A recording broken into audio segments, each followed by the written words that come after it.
Hello,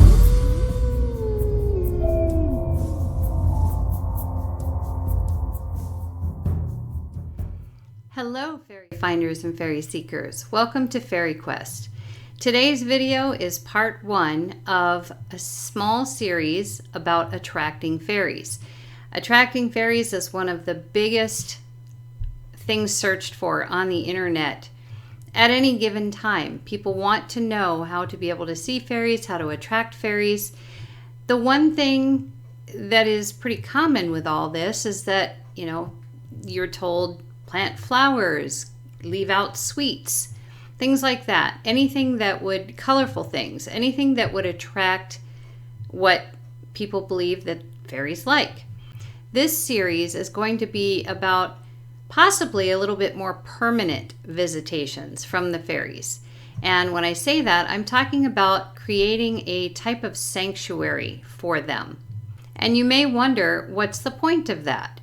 Because fairies can pretty much go anywhere they want, do anything they want, right?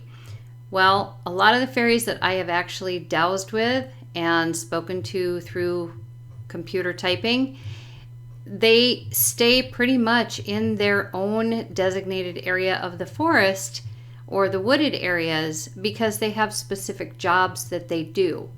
So they don't usually go much outside of that area. They can, of course, travel through time portals to other dimensions, things like that, from what I understand. But a lot of them really, really like Earth because it's kind of one of a kind when it comes to specific planets. So there are a few reasons why fairies might take advantage of a sanctuary that you would create for them. One, everybody needs a vacation from time to time, right?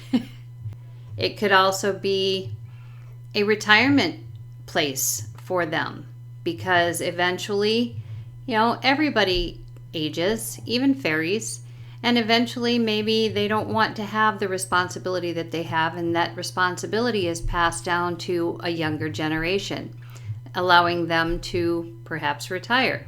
There are also those fairies that travel for a living. This is what they do. So perhaps you could be an overnight sanctuary for a traveling fairy. And God forbid, there's also forest fire. Yes, fairies can go elsewhere, but if they need to tend a certain area close to you, it would be really beneficial for them to have a place to stay that they can feel safe, the sanctuary you create, until things are healed from that forest fire. And then there are those fairies who come to help you specifically. Maybe it's a wish that you've had. Maybe it's something that you have prayed for, to have someone come and help you. And maybe that someone is a fairy. So if that's the case, the closer they are to you in proximity, living space, then the easier it is for them to work with you and help you energetically. Having a sanctuary like this is really no different than leaving like a stand of trees on your property for the deer to make sure that they have a place to huddle into in bad weather, or to put up a bird feeder and bird food and water regularly for the wild birds, or for putting out corn for a squirrel. The only difference between those examples and the sanctuary is that you can see the deer, you can see the birds, you can see the squirrel, all with the naked eye, but you maybe can't see the fairies, not unless they choose to have you see them. And I suppose that comes with trust, once they realize the sanctuary really is a place that they can feel safe. So your sanctuary, should you choose to create one, needs to meet two conditions. One, it has water, and two, it's a place to escape the elements. You can also supply food if you'd like, and I'm sure that would be greatly appreciated. However, fairies are pretty self-sufficient that way, so it's not absolutely necessary to do that. Although I don't think that they would probably grouse over a few little sweet cakes or honey sometimes. We'll talk more about that later in another part of this small series. You can provide bedding, towels, a fire pit, anything that you feel like perhaps the fairies would enjoy, and that's totally up to you.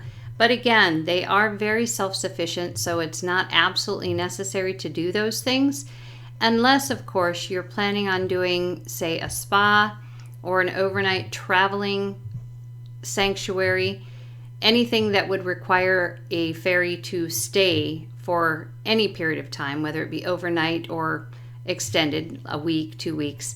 Then you might want to add in some of the major amenities so that you can attract them and they want to stay. We'll be getting into the building materials and that kind of thing in another part of this small series, but keep in mind with what you're choosing, because perhaps ideas are flowing in your head right now. Keep in mind that fairies have very sensitive noses, and it doesn't take much to poison a fairy. So you need to think about your building materials, and you need to think about the glue that you use, and you need to think about the paint that you use, things like that.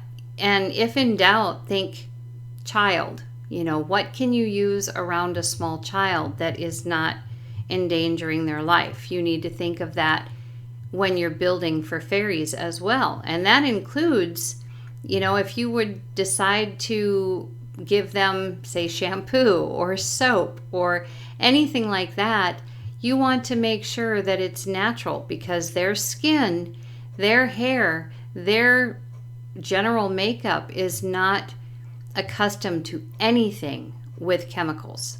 So that's very important to think about if you're considering going to that extent. A few other things to note. Contrary to popular belief, not all fairies are people shy. They have varied personalities just like we do, and some of them really enjoy being around people and others not so much, would prefer maybe to have a quiet, alone place.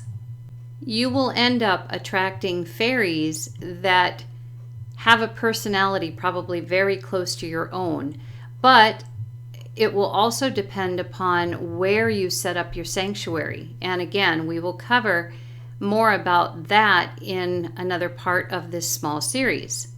But there is something to be said for if you build it, they will come. Now, we also need to discuss children. Fairy sanctuaries are so appealing to children. They love places like that. And interestingly enough, so do pets, meaning cats, dogs, and you may have other pets, but maybe not ones that roam, so to speak, through your home or outside your home. So you need to think about the children and the pets. If you are doing a long-term type spa or overnight travelers, you want to make sure that the children are aware that they cannot bother the fairies. The sanctuary is not there for them to play with. So to combat that, while you're building the sanctuary for the fairies or a fairy, while you're building that, you can have a child build some of their own sanctuary as well that they can put in their own spot and play with at any time without worrying about upsetting any visiting fairies. That would be perfect. And as for dogs and cats, well, logically we know that if you happen to be sleeping in a little sanctuary home that has been created and it's absolutely fabulous, how horrible would it be to suddenly think it's raining outside only to find out that it is the dog doing his business on the side of the house? And that would not be okay. Or to have a cat come and start batting things around or lay on top of the house. The good thing about that is obviously fairies are magic. They can, teleport themselves from one place to another. So I don't think they'd ever be in danger. But the fact is, maybe they just want to be there to relax. So either of those situations probably wouldn't be very appealing to them. I believe that's it for part 1 of this little mini series, Attracting Fairies. And the only thing I have to say now is it's a warning. And that warning is building a fairy sanctuary can lower your stress, keeps your brain functioning, increases your self-confidence as you build some really amazing things you didn't even know you could do, gives you a feeling of accomplishment, makes you feel positive, and all those things keep you healthy. The main warning is it's addictive. Once you start, it's hard to stop. So we'll see you in part 2. Thanks for watching.